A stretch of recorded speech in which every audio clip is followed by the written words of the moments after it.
Hey, all you cool cats and kittens. Tiger King? Anybody? Alright. Hopefully that is not copyrighted or trademarked or something. It's Alec here with Fitberhood, and today I'm here to talk to you about SMART goals, and really more specifically SMART goals and this COVID virus.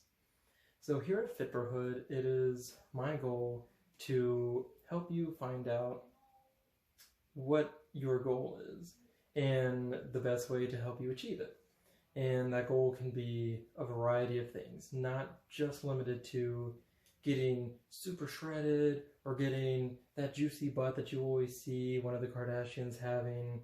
It can be something like that, or it can be something different, something more broad, like just wanting to feel more confident in your own skin, wanting to be more mobile, more agile at work or at home, in your backyard.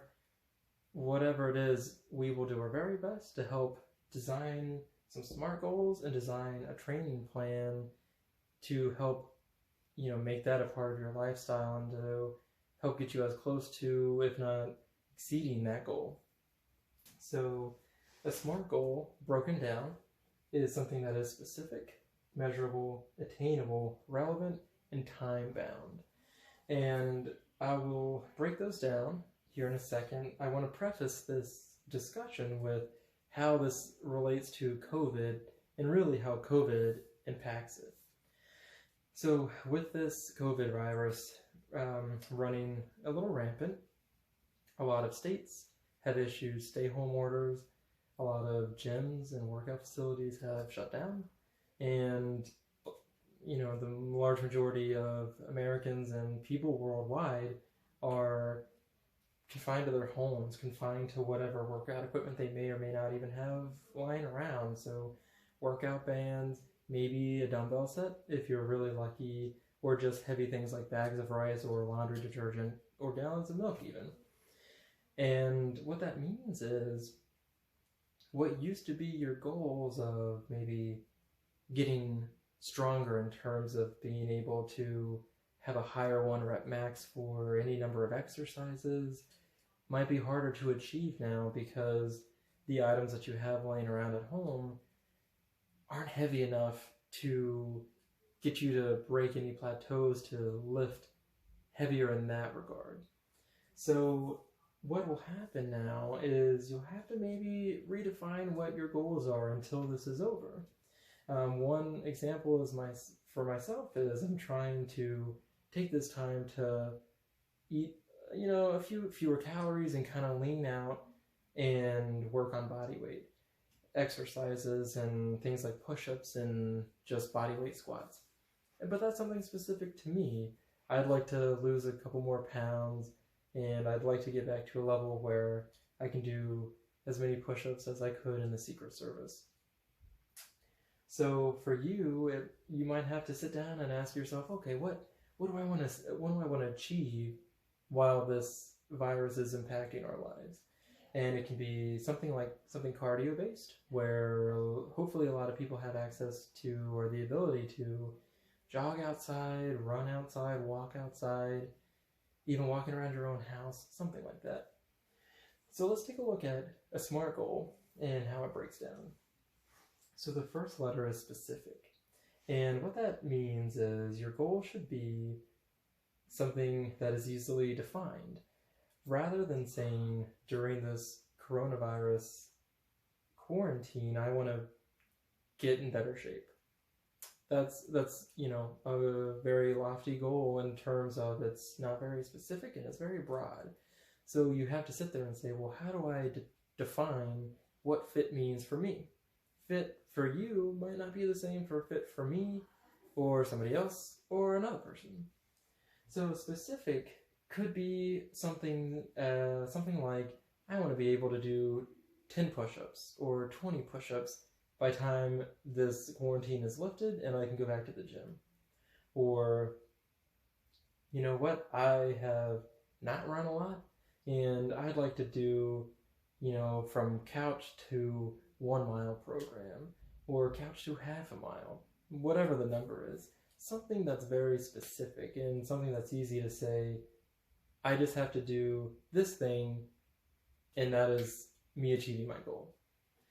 So measurable scientifically means something quantifiable, something that you can throw a number on. And like the push-up example, I want to be able to do 10 push-ups or 20 push-ups instead of the number I can do. There's a number on it. There is a number that you are looking at and working towards. So rather than saying I want to get better at push-ups, that's great, but how do you define that?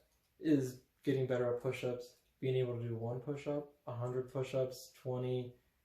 You see what I'm saying here. So, and with cardio, it can be time-based or distance-based. So maybe you want to be able to run 3 miles instead of just the 1 mile. Or I want to be able to run 1 mile in 8 minutes instead of 9 minutes. So it's basically just quantifying something, but it's basically picking a set number or a set time or a set distance and striving to hit that goal. Attainable should be something that you're able to achieve. So with the push-up example, again, if you can't do any push-ups right now, and the quarantine is going to last another 4 weeks, if you set a goal of, I want to do push-ups and I want to do 50, that might not be easily achievable, if at all, in that time span. Going from 0 push-ups to 50 in 4 weeks is pretty lofty because you have to progress your body into it. You have to take your body from doing, limited upper body or just no push-ups to doing push-ups on the wall, doing push-ups on an incline, to getting to do your first push-up, and then building up to 50. And that takes time, and it takes conviction, dedication, and in 4 weeks, that's going to be a very short amount of time. So you want to set a goal that pushes you, but that you have a good chance of achieving within that time frame. Relevance is something that's relevant to your overall fitness goals. So if you would just like to generally get healthier, push-ups or walking for a mile in that 4-week span, getting to a point where you can do that comfortably is probably very relevant to your getting healthy goal, because it's found in a lot of studies that being able to sustain a level of cardiovascular activity is a good sign of your overall fitness. And the same goes for push-ups and squats. If you're, being able to do some is a good sign that your body is moving and that you're able to get into these positions and move your body weight around. The last letter is time-bound. And what time-bound means is pretty specific, but it's setting a time-based deadline to that goal. And the time-bound links with attainable as very, very, very, very relevant to each other, in the sense that if you set too short of a goal for yourself, it might not be attainable. So with this quarantine, it's very hard to say when it's going to be lifted, hopefully for 5 weeks. So for a lot of your goal setting, I would use 4 weeks as your basis. And longer if you want to. Just keep in mind, if the quarantine gets lifted before then, do you want to keep going with this goal, or would you like to reset a new one? So, in summation, a SMART goal should be specific, should be measurable, attainable, relevant, and time-bound. So this is SMART Goals and COVID, brought to you by Alec and Fitberhood. So I hope you guys enjoy. Please follow us on Facebook, Instagram, check out our Patreon and the Fitberhood website, www.fitborhood.com. Have a good night, guys, and stay safe.